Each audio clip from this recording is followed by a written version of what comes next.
मित्रों, जैसा कि आप सभी जानते हैं कि महाभारत को हिंदू धर्म के सबसे पवित्र धर्म ग्रंथों में से एक है, जिसमें महाभारत युद्ध से लेकर उसके सभी पात्रों का चरित्र चित्रण भी विस्तार से किया गया है।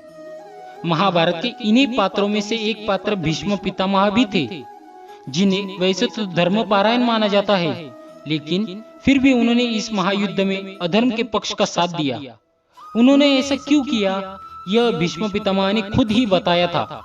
परंतु हम आज जानेंगे भीष्म पितामह के जीवन से जुड़ा वो सबसे बड़ा रहस्य, जिसे जानने समझने के लिए हर महाभारत पढ़ने वाले की जिज्ञासा सबसे ज्यादा रहती है।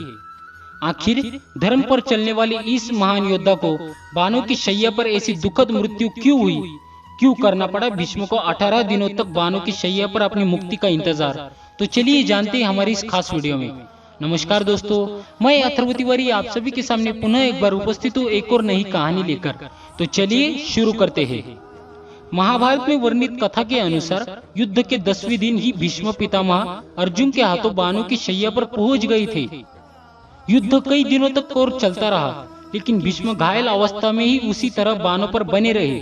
फिर युद्ध समाप्ति के 10 दिन बाद पांडवों से श्री कृष्ण पितामह भीष्म से आशीर्वाद लेने पहुंचे।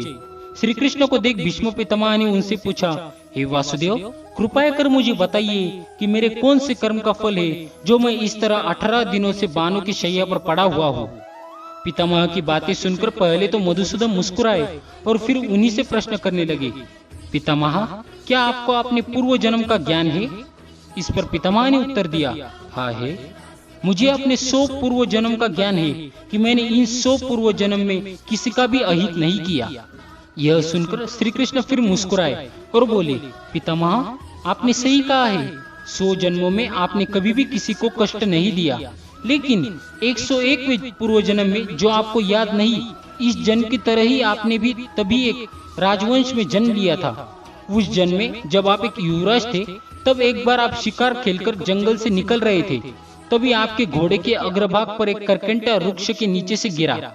आपने उसी समय बाण से उठाकर पीठ के पीछे फेंक दिया और वह बेरिया के पेड़ अर्थात एक कांटेदार वृक्ष पर जा गिरा, जिसकी वजह से बेरिया के कांटे उसकी पीठ में धंस गए, क्योंकि वह पीठ के बल ही गिरा था। उसके बाद करकंटा जितना निकलने की कोशिश करता, उतने ही कांटे उसकी पीठ में चुभ जाते और इस प्रकार करकंटा 18 दिन तक तड़पता रहा और ईश्वर से यही प्रार्थना करता रहा कि जिस तरह से मैं तड़प तड़प कर मृत्यु को प्राप्त हो रहा हूँ, ठीक उसी तरह मुझे इस हाल में पहुंचाने वाले युवराज का भी इसी तरह मृत्यु को प्राप्त हो।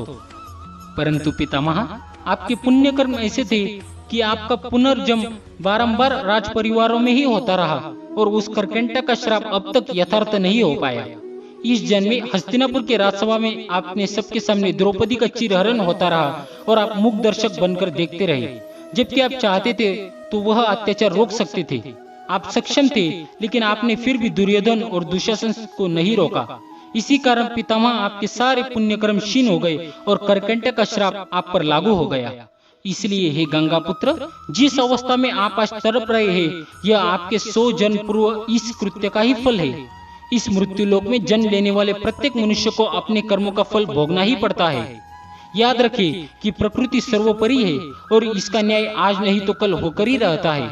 इसलिए पृथ्वी पर निवास करने वाले प्रत्येक प्राणी व जीव जंतु को जो भी भोगना पड़ता है, वो उसे अपने ही कर्मों अनुसार मिलता है।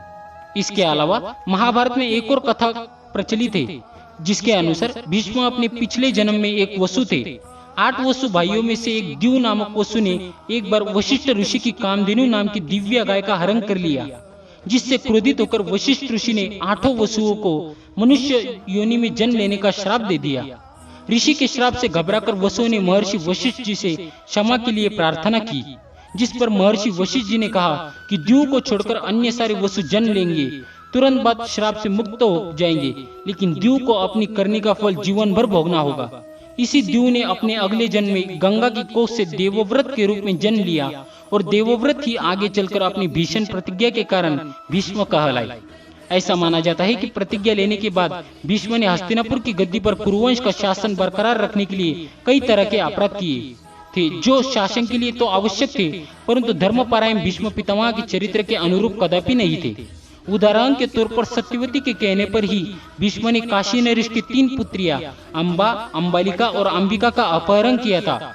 बाद में अम्बा को छोड़कर अम्बालिका और अंबिका का विवाह उन्होंने सत्यवती के पुत्र विचित्रवीर्य से करवा दिया था। गांधारी और उनके पिता सुबल की इच्छा के विरुद्ध भीष्म ने धृतराष्ट्र का विवाह गांधारी से करवाया था।